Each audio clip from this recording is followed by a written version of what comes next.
Hello, everyone, and welcome to the show. I'm delighted to introduce today's guest, Janette Murray-Wakelin. In 2013, Janette Murray-Wakelin and her husband, Alan Murray, ran a marathon a day across Australia for a year, breaking a world record for 366 consecutive days, both aged in their 60s, wearing barefoot shoes and eating only raw fruits and vegetables. Now, this feat is even more remarkable because 12 years earlier, Janette had been diagnosed with breast cancer and told she had only 6 months left to live. After carrying out extensive research, she made the decision not to go ahead with conventional treatments of chemotherapy or radiation and opted for more natural approaches, including switching to a raw vegan diet. Janette's body healed, and since then she continues to inspire and teach others about conscious living. She's the author of Raw Can Cure Cancer and Running Out of Time, and Janette and Alan's story is told in the inspiring film Raw, the documentary. Janette, welcome to the show. So lovely to speak with you again. See you too, and thank you for inviting me. Oh, absolutely. You've got such a fascinating and inspiring story. So I'm really looking forward to sharing this. So you'd led, basically throughout your life, you've led a fairly active and quite an adventurous life. You've been with Alan for nearly 50 years and you've, traveled throughout the world. You're originally from New Zealand. You've worked on boats. You've had this quite, amazing, adventurous life. Then in 2001, you got the breast cancer diagnosis. And not only did you get the diagnosis that you had cancer, but you were told you only had 6 months to live. Just talk us through that moment. Like, what happened when you were told that diagnosis? What happened? What emotions did you feel? How did that play out? Well, my immediate reaction was, I just sort of felt like, well, I wanted a refund on that. That was just, that wasn't and then, so I talked to the doctor and for a little bit, and I guess I was just sort of not really there anymore, because it was just like a shock. And for me, having been pretty much vegetarian all my life through to vegan, and, always what I thought was having a healthy lifestyle, I thought that can't be happening to me. So one of the things that the doctor said at the time was, well, there's 1 in 9 are getting breast cancer at that time. And so I did a quick calculation of all the women in my family, and I thought, bingo, 1 in 9. So I thought, well, yes, I'm probably the best one to get it. If anything's going to be a challenge, I might as well take it on. So I said, well, watch the space. And I walked out of the doctor's office and I got in my car, and I have to say probably the whole village heard me because I let out one of these type, and then I was fine. So Then I just went home and started to do some research, and not for 1 second was I about to go down the mainstream route, because it didn't make sense. So when you said, so when you said, so you had that initial shock, you let out that scream in the car, and then you said kind of like you were fine. So that seems like quite a quick journey from like a diagnosis of you've only got 6 months to live to kind of, I'm fine. So I'm just curious, how did you get to that so quickly? Well, I guess because I've always, I've always taken on something as a challenge, because I was already a competitive runner, and, so far as sports was concerned, I was, pretty much took on anything. And we'd had a pretty active life, like you explained, sailing around the South Pacific in hurricanes and things. You kind of make a decision pretty quick when you have to. And so to me, there was no option. I was not about to die in 6 months, so far as I was concerned. And so I just sort of felt, right, okay, that's it, I'm done. I'll get on with changing that whole diagnosis. And wow. Yeah.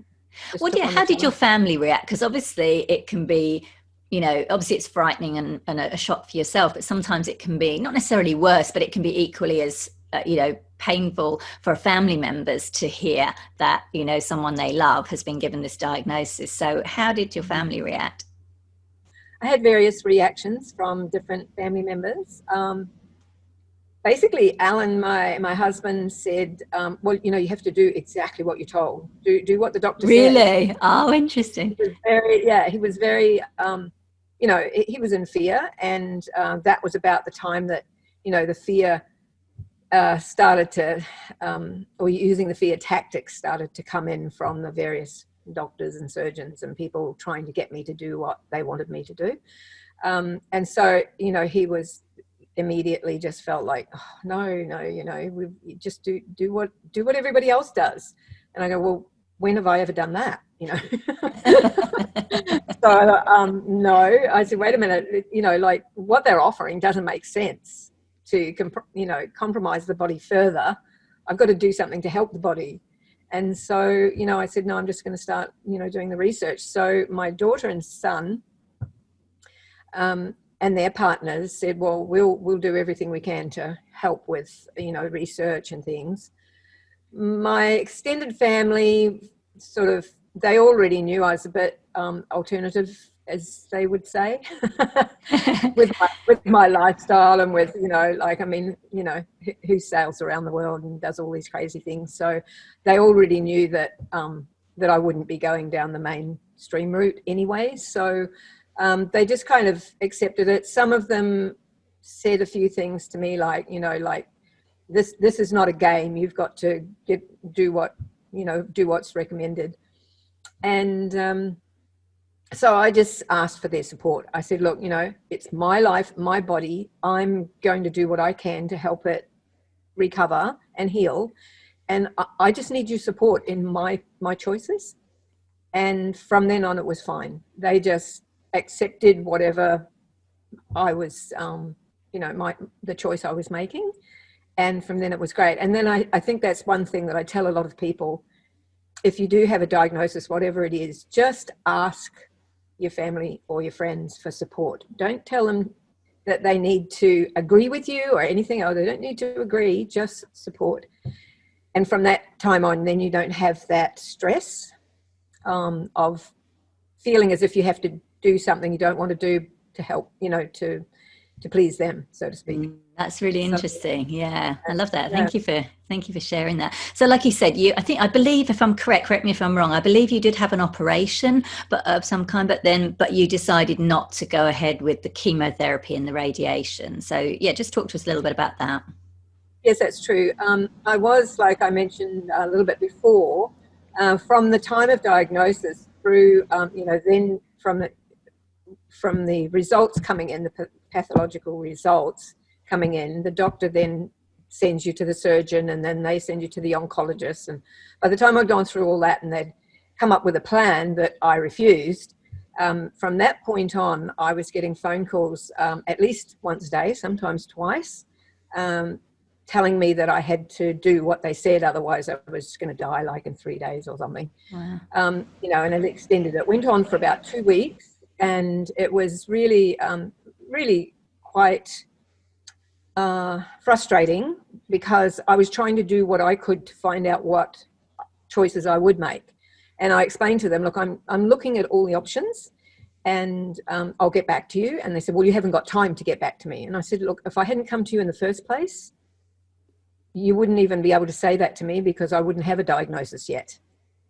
And from the pathology report, the cancer had been mutating for about 8 years. So, but just, I just hadn't found the lump, or nothing had been, it wasn't symptomatic or anything. And that's quite common. So, so for that 8 years, I guess I had, 3 days to live or something. Like I said to them, if I'd come to you 2 years ago, I would have got the same diagnosis, but that was 2 years ago, and I've had, I've been fine for 2 years. So now I've got the diagnosis. Now I've got some information that I can start looking at the options that I want to have, that I'm happy with. And they just kept hounding me.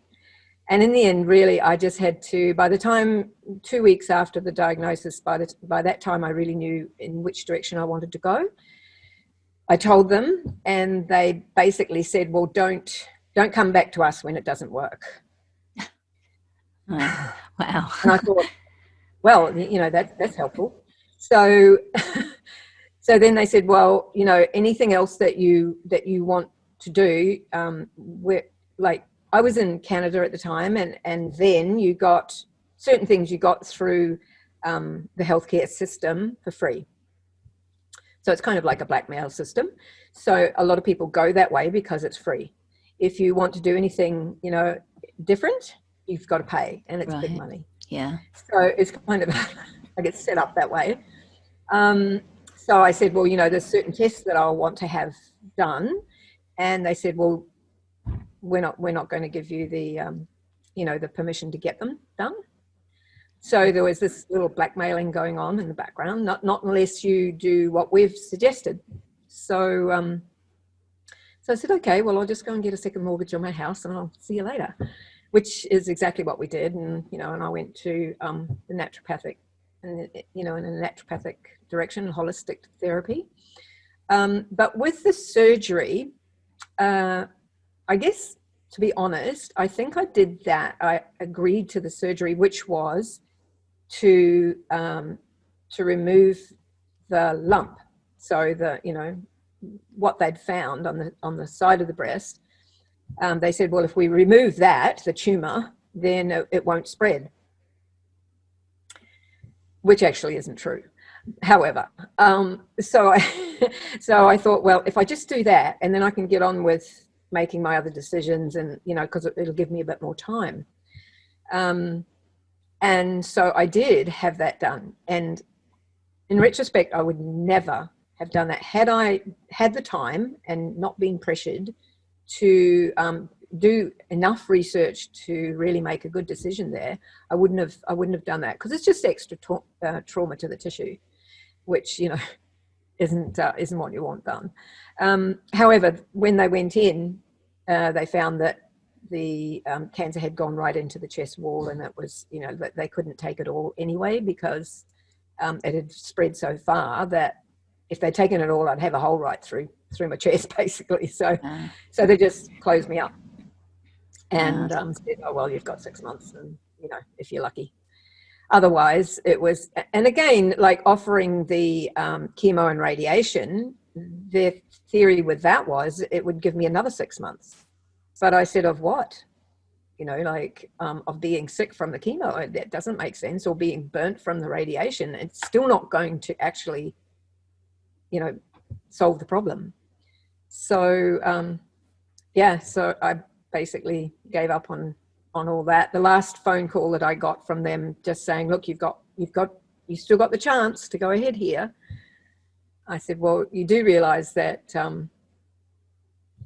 that it is my choice, and that I can make the choice to do whatever I want, and legally, if I ask you for certain tests to go in the direction I want to go in, then you're really not legally able to refuse that. So I said to them, are you refusing me the treatment or the test that I want, so that I can go ahead? And they hung up.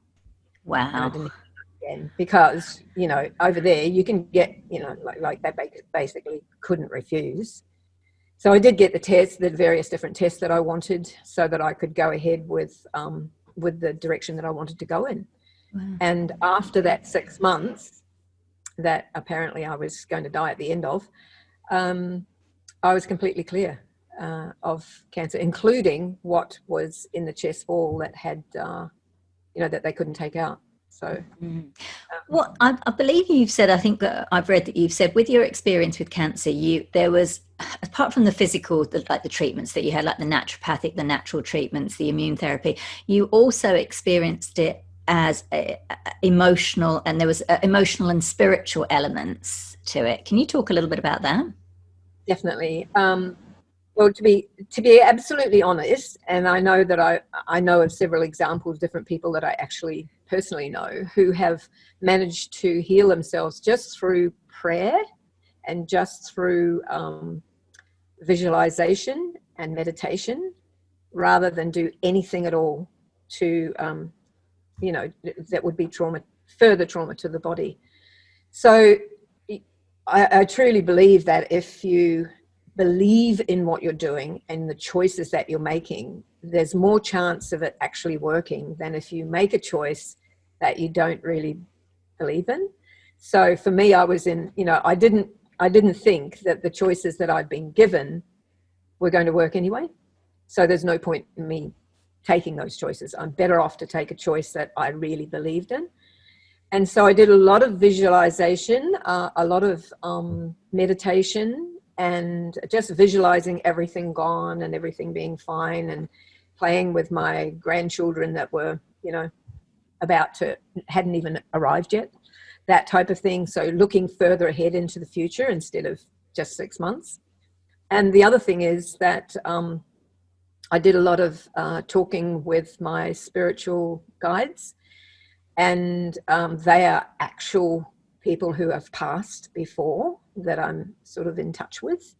And so I would go for perhaps a run or a walk in nature, in the bush and in the forests, and just commune with them to see if I'm on the right track, basically.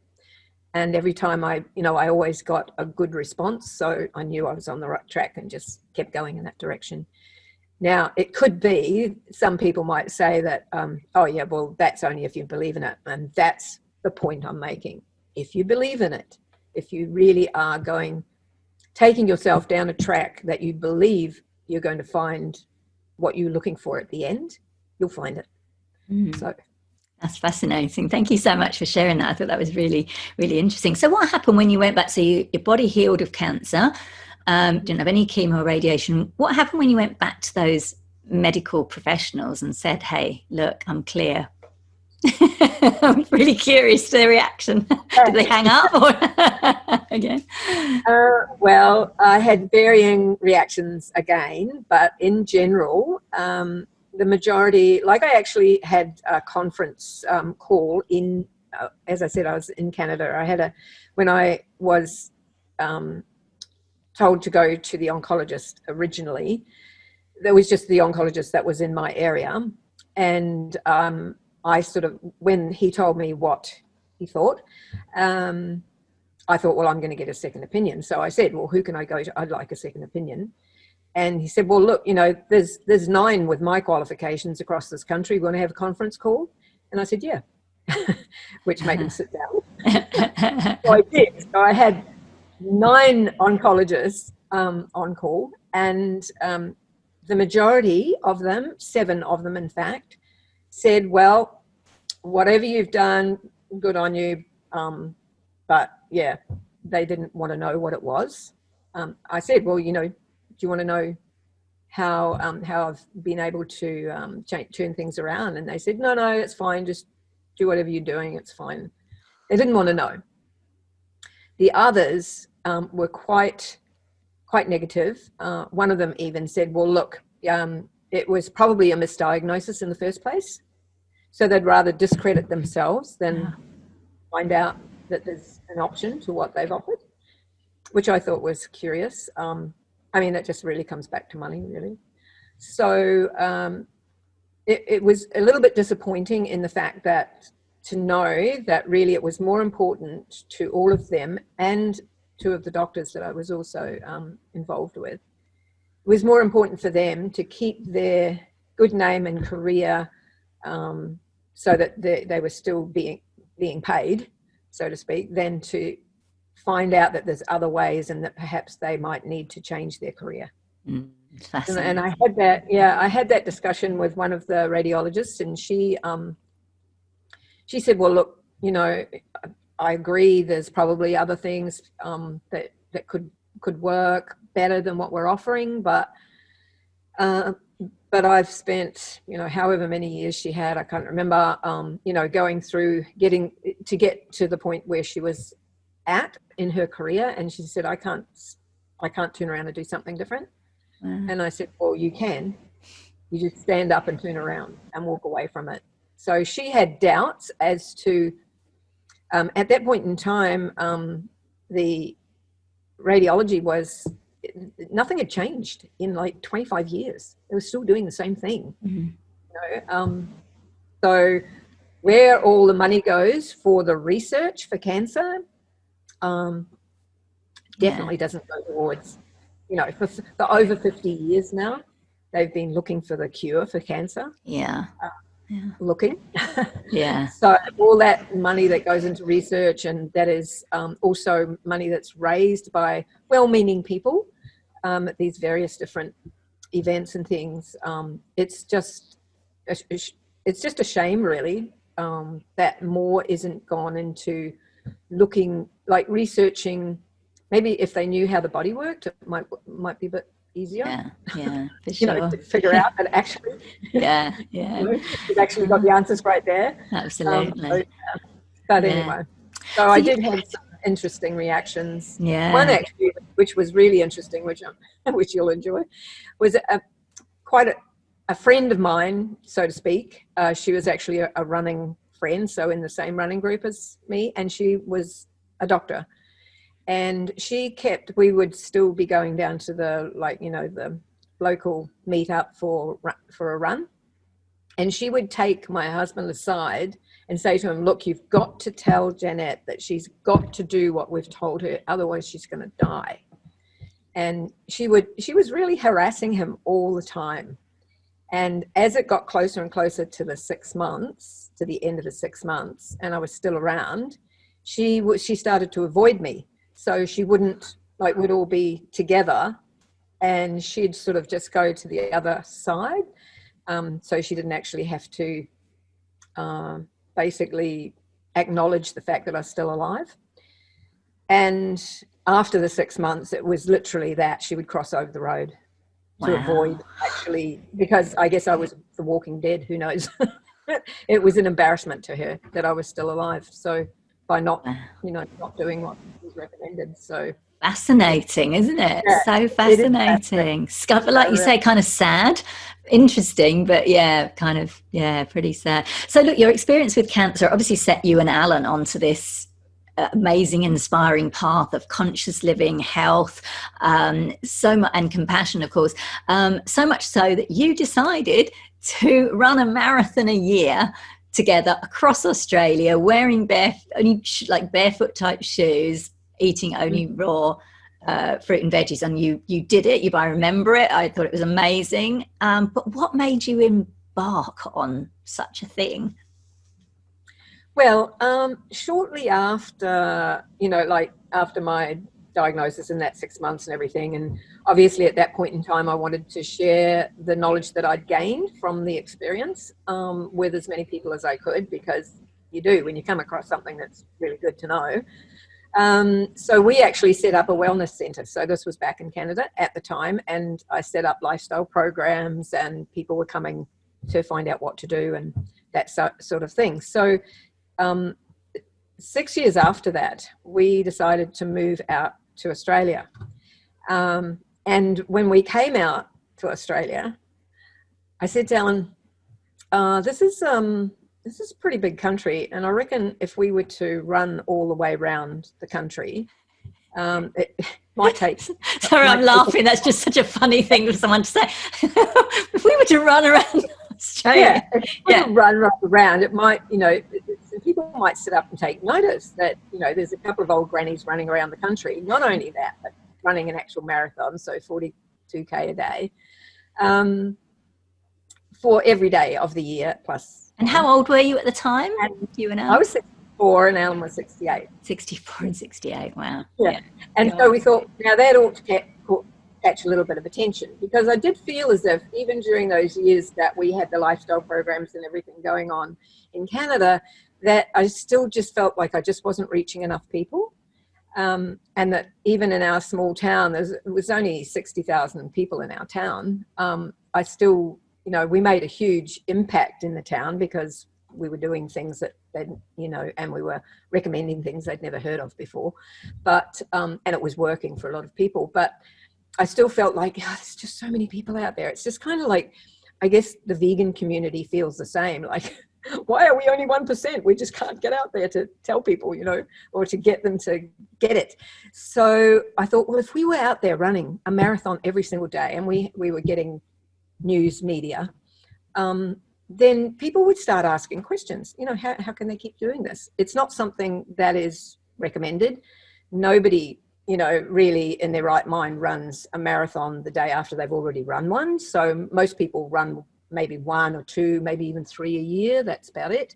So for us to run one every day for a whole year in varying different terrains, different climates, as you know, the country is like that. So we thought, well, it could just by example show what is possible if you're making really conscious lifestyle choices with your diet and with every choice you make. So that was kind of the idea behind it. And actually, when we did the math as to how far it is, it's approximately 16,000 kilometers. Wow. So, that was going to be 366 marathons. Wow. So we just kept going. And You did. And as we went through, as you know, we had a few little talks along the way as we came around the main centres. But by the time we'd got halfway around the country, Australian broadcasting was on to us, CNN were on to us, BBC, it had gone international at that point, and they were all following us, and we had people coming out from various different countries to news readers and people like that wanted to share the story. So that was all we did. We didn't really want to say a whole lot of things to convince people about anything, because we figured that by example it was pretty convincing. Oh, definitely. Duh. Yeah. Okay. Tell me how you can do that. How can you do this? Exactly. Exactly.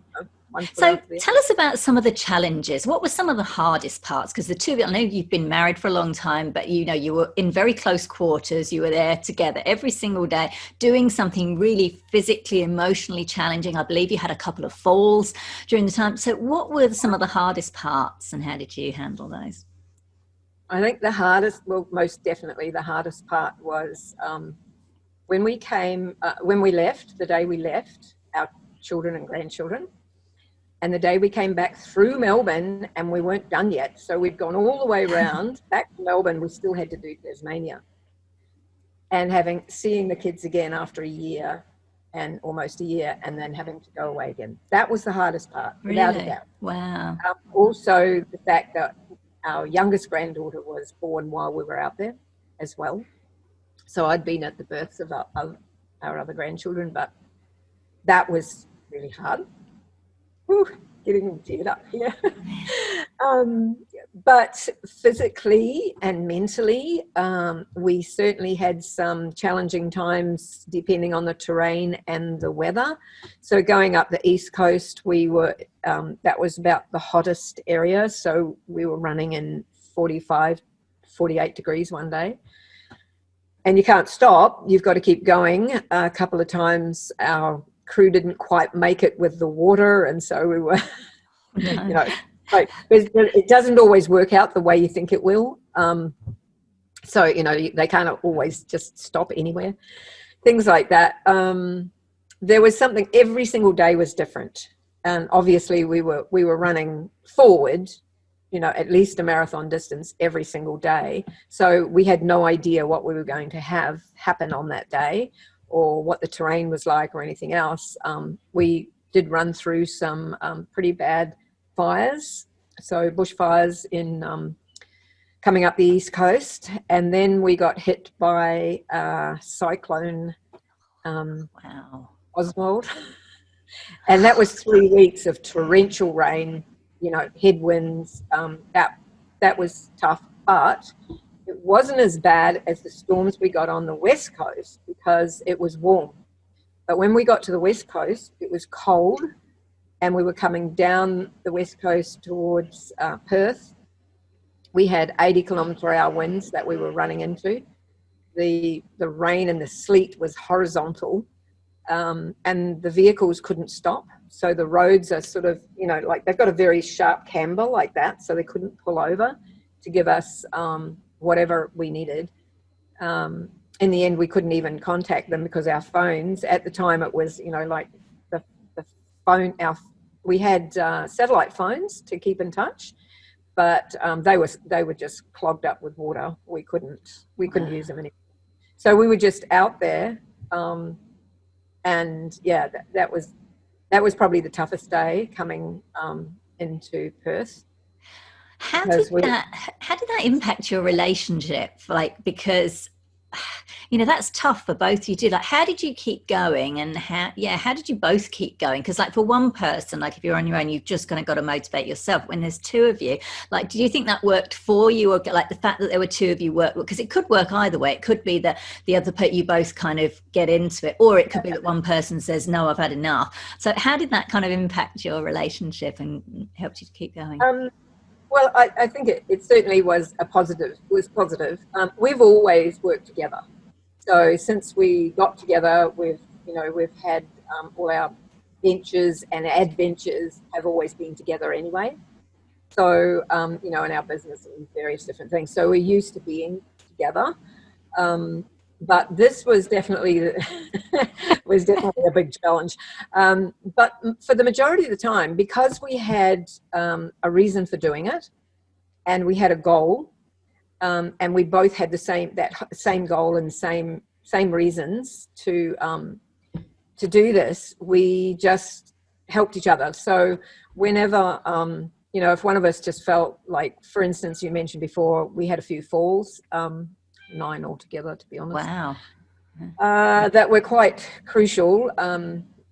Like a couple of them, I actually broke ribs and various different broke my elbow and stuff. But anyway, so we had to keep going. So then the other person was there to be supportive, and mostly with the injuries that we got from falling, it just meant that it took us longer because we were slower. And because we don't take any painkillers or anything like that, so it was just like literally going through the paces and to just get there. And so we helped each other with that, whenever we had to. And we've always done that anyway. But this, some of this was kind of life-threatening, to be honest.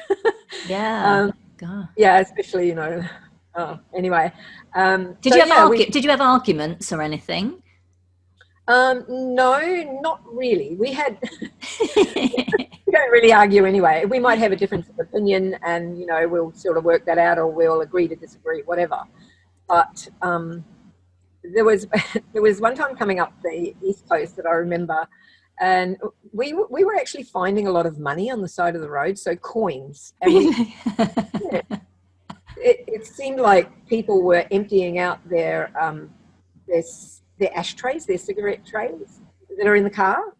So you get a pile of cigarette butts and a whole lot of coins. So, people collect coins in the car or something, and they just like tip it all out. So I was picking up the coins, and I said, if we keep going like this all the way around Australia, we're going to raise a lot of money just picking up the money off the road. Because, of course, we were fundraising for some charities as well. So we were doing that, and then one day we were running along on the main highway, and I said, if one of us was on the other side of the road, instead of running together, we were always just running together, then we'd double our money. That was very enterprising of you. I like that. We did it, and we did double our money in that particular area. It was interesting, along the Gold Coast area.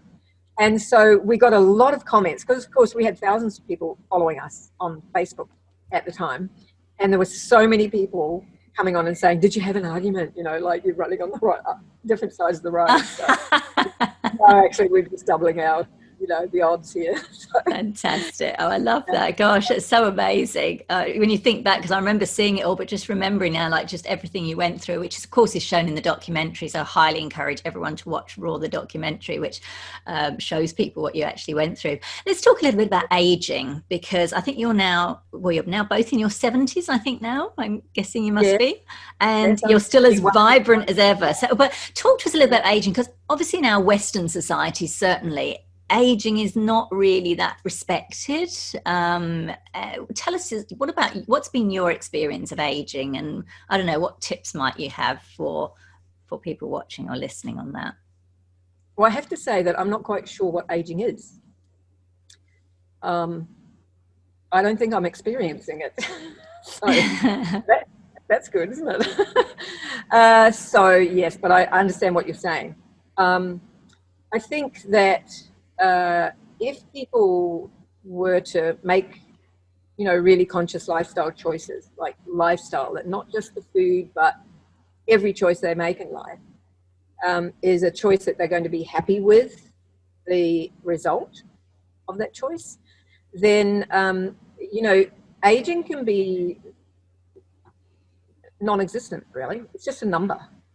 The way I look at it, really, it's just a number, and you can count it once a year if you want, because you might get a nice little happy birthday. But apart from that, if you're healthy and you're in a state of optimal health all the time, then you're not getting older per se.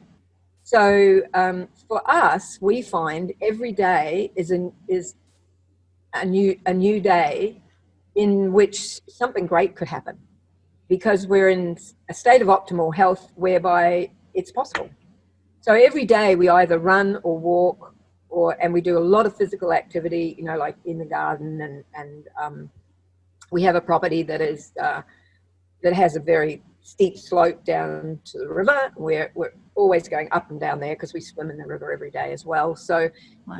Like by keeping active and by eating the highly nutrient laden food that we do, it's basically anything's possible. And really it's more possible now, we feel, than when we were younger. Like we can do more now than what we could ever do when we were in our 20s or 30s. Really? Even though we were basically sailing around the world at that time, and yes, some of it was physical, with the sailboat, but now it's like I never feel as if, we're in our 70s, we can't do that. Like last weekend we decided to walk up the highest mountain in Queensland. Like you do. Sorry, I'm not. As you do, wow. It was actually something to do for my birthday, and we're trying to think what we're going to do for Alan's birthday next week, because like we've done the highest mountain in Queensland and the borders are closed, so there's a bit of a problem here, but we'll think of something, because the whole point is that we think of something, we can do it. We don't ever think, well, could we do that? No, because we're physically, mentally, and spiritually really healthy. So I think aging is just a state of mind for a lot of people, because of the choices that they've been making, which keeps them unhealthy. But it's never too late. It's never too late to make these changes. So even in even for us in our 70s, we can still make changes. If something happens there, we think, maybe I can't even think of an example, but if there was something, then you make a change accordingly. So yeah. Wonderful. No, it's a good answer, and I love that. So I've just got final 3 questions. These are ones that I ask everyone, and they're kind of fairly short answers, kind of just to wrap up, like kind of 1 or 2 sentence answers. So what does leadership mean to you, and what style of leader are you? Oh, I'm definitely leader by example, if I lead at all. Yeah, just by example of being who I am, the choices that I make, and showing people that anything is possible, if you do make those conscious lifestyle choices. So, what do you think leadership is? What does it mean to you? How would you define it? I think leadership is literally, if you're leading others in a certain direction, And I think that's one of the reasons why our website, which is Raw Vegan Path, we lead people down or up the raw vegan path. So it's like leading, it's leading by example. I think leadership is, I think that's the best way for leadership, in fact. To do. Embody it. Yeah, for sure. What do you love most about yourself? Me. That's a very good question, and it's something that I always tell people, when they ask me all these various questions as to, what should I do, I've got this or I've got that issue, and various different things. I always say the first thing you do is tell yourself that you're worth it. Every morning, get up, look in the mirror, or just hold yourself and say, I love you, because if you can't love yourself the most, how can you give love to others or to anything? So, and also just knowing that you're worth it. So many people say, look, I'm not sure if I could make this change or that change. It's because you're not sure if you're worth it.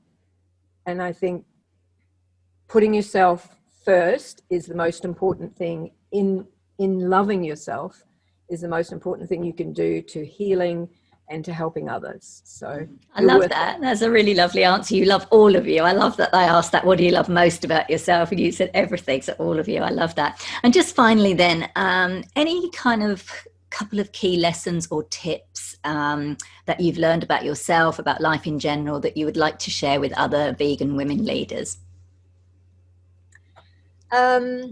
Well, again, I think the last thing we just mentioned, that's probably the best tip, is to,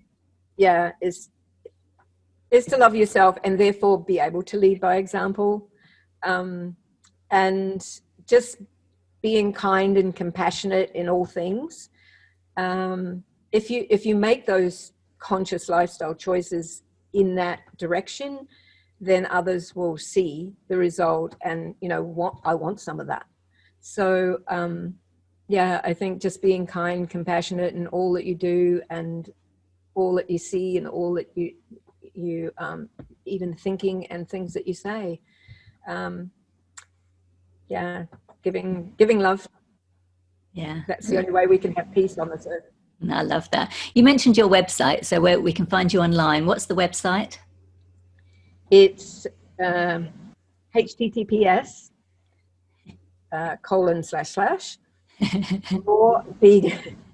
rawveganpath.com. So if you just think of walking down the, and there's links from there to our Facebook and YouTube channel. Brilliant. Well, we'll put a link to that in the show notes page, of course. So, because I really encourage people, if you've enjoyed this interview, as I'm sure you have and been inspired by it, do check out Janette and Alan's books, the documentary, and all of the other amazing stuff around conscious living on their website. Janette, it's been so lovely. I know we've met a few times before. We've done Q&As live on stage, but it's been such a pleasure catching up with you. And thank you so much for joining me today. It's been a real pleasure.